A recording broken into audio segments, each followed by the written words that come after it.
if you have no use for Shedeur, play him, increases draft stock, increases trade value, and then make the trade. The Baltimore Ravens already want Shedeur. By the end of the trade deadline, they might trade for Shedeur knowing, hey, we're not going to play Lamar Jackson the rest of the season. We're eliminated from the playoffs. Cooper Rush, he's not our future. Snoop Huntley's been here for 4 years, and he's cool, but we know his ceiling. And more than anything, the Ravens know how to manage a personality like Shedeur. They're not scared of those personalities. Yeah. They got Lamar Jackson. They had Ray Lewis. They had Terrell Suggs. They had Ed Reed. Like, the Ravens aren't intimidated by guys with big personalities, by guys with aura, by guys with flash. So if you have no use for Shedeur, play him, increases draft stock, increases trade value, and then make the trade. It is time for the Jets to acquire Shedeur Sanders from the Cleveland Browns. And someone tell me why that's a bad idea. And I don't want to hear about it's a circus. It's a circus? What's this? What the hell is this that we're watching? Circus. That's a circus. Bad, crappy football is a circus. The Jets should have drafted this guy, I don't know, second, third, fourth. They got a million opportunities to draft him. He has not gotten an opportunity in Cleveland. I don't really care about the Cleveland Browns, so I'm not going to fight their battles. I'll let Josina Anderson take care of that.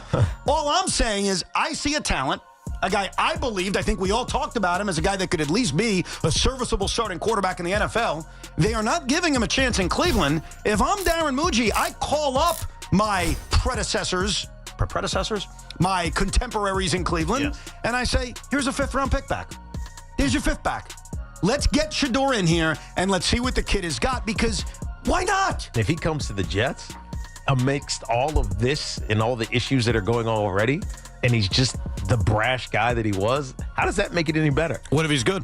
It doesn't matter if he's good. It doesn't matter if he's good? Well, you can't believe that, Teak. Of course it matters if he's good. The only thing that will matter is if he wins. Well, it works if he wins. Okay, hand in hand. What if he's good and a game like yesterday that they would have won with competent quarterback play, they win? No, I'm not saying it's a bad idea. I'm just saying it's very risky. Here's what I disagree about with the risk. They're on a watchable mess right now with a lottery ticket. The storm is brewing over Cleveland once again.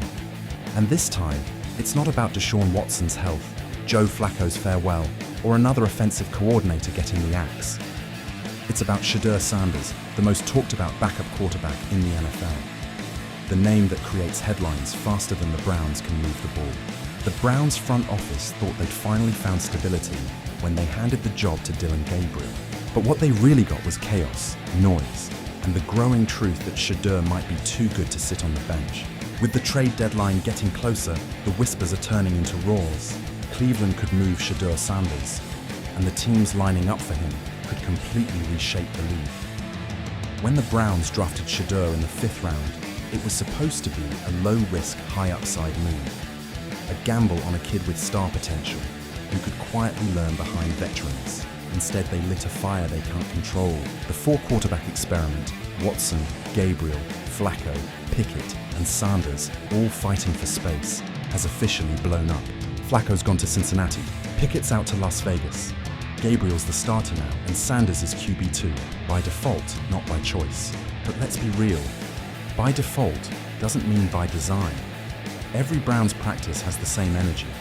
All eyes on Shedeur. Every bad throw from Gabriel, every mistake from Watson during rehab, triggers the same question. Why isn't Shedeur getting his chance? The Browns claim they're focused on Gabriel's development, but insiders say a trade might be the only way to stop the noise, and finally let Shedeur prove himself. If that's true, half the league better wake up, because Shedeur Sanders is the kind of quarterback who can turn a struggling team into a headline-grabbing comeback story. Let's start in Carolina, where patience is wearing thin. Bryce Young has had his moments, a quick release here, a confidence scramble there. But 3 seasons in, he still hasn't lived up to that #1 overall hype. The offense keeps sputtering, fans keep grumbling, and the NFC South still feels like a one-horse race. Enter Shedeur Sanders. Carolina might not see him as their forever quarterback, but he could absolutely be the right-now solution with long-term potential. His calm in the pocket, sharp reads, and ability to command an offense were clear at Colorado. His coolness under pressure could be exactly what Carolina needs to wake up an offense that's been stuck in neutral. And let's be honest, the lights in Charlotte aren't as blinding as they are in Cleveland. A smaller market could finally give Shedeur space to grow without being crushed under the weight of his father's Hall of Fame legacy, or the NFL's relentless media circus. The New Orleans Saints love a comeback story. Once it was Drew Brees proving the Chargers wrong. Now it could be Shedeur Sanders proving Cleveland wrong. Spencer Rattler has flashed potential this season, but the Saints' record doesn't lie. They're rebuilding. And whether they admit it or not, they need a long-term answer at quarterback. Shedeur's game could fit perfectly in Kellen Moore's offense, a system built on quick reads, rhythm passing, and total composure. All things Shedeur already does naturally. He might not have Rattler's rocket arm, but Shedeur Sanders brings something more valuable: discipline and control. He's the type of quarterback who doesn't lose you games, who keeps the locker room calm, and who manages chaos when everything else falls apart. With a stronger play caller and a young core around him, New Orleans could be the perfect place for Shedeur to take that next step.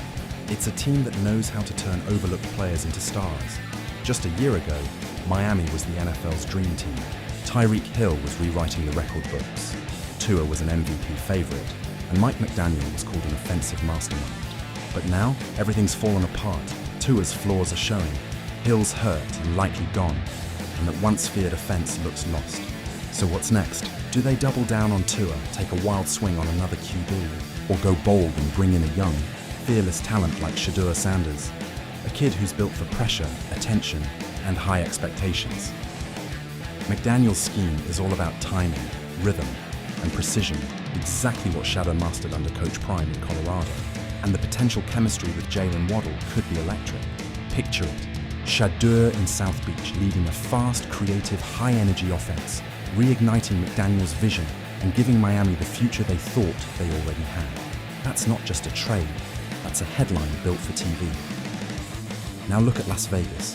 When the Raiders brought in Pete Carroll and made Tom Brady a minority owner, they promised leadership and order. Instead, they got chaos. Geno Smith has thrown 9 interceptions in 5 games. Brock Bowers is injured, and the offensive line couldn't block a statue. It's time for Vegas to stop pretending.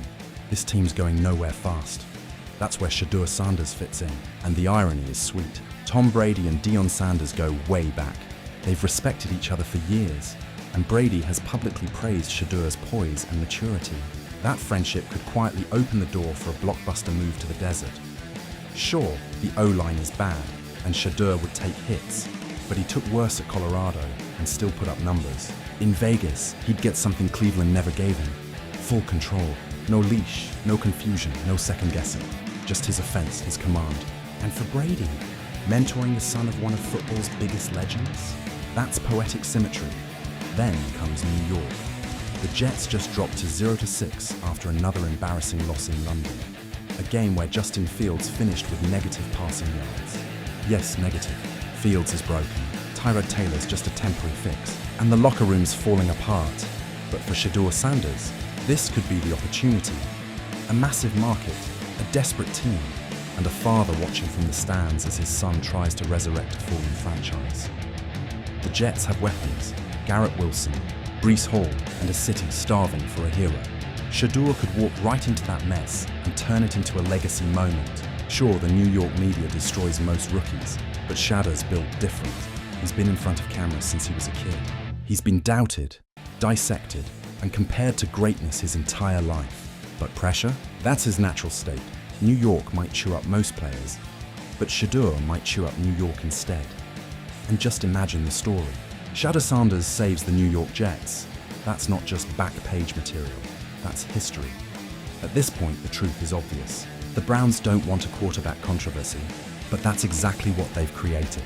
And Shedeur Sanders doesn't want to rot away on the bench while the season burns.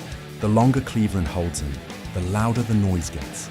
Every camera at practice, every reporter's question, every viral post chips away at the illusion that Gabriel is the guy. Cleveland can't survive that distraction much longer. Meanwhile, Shedeur's leadership, accuracy, and football IQ deserve a real shot.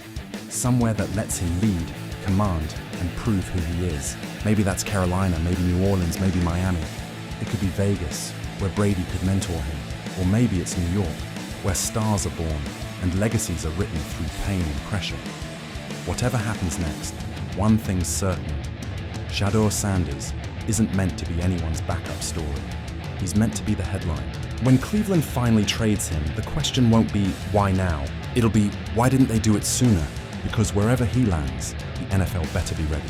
The kid who grew up under the brightest lights is about to step into his own spotlight.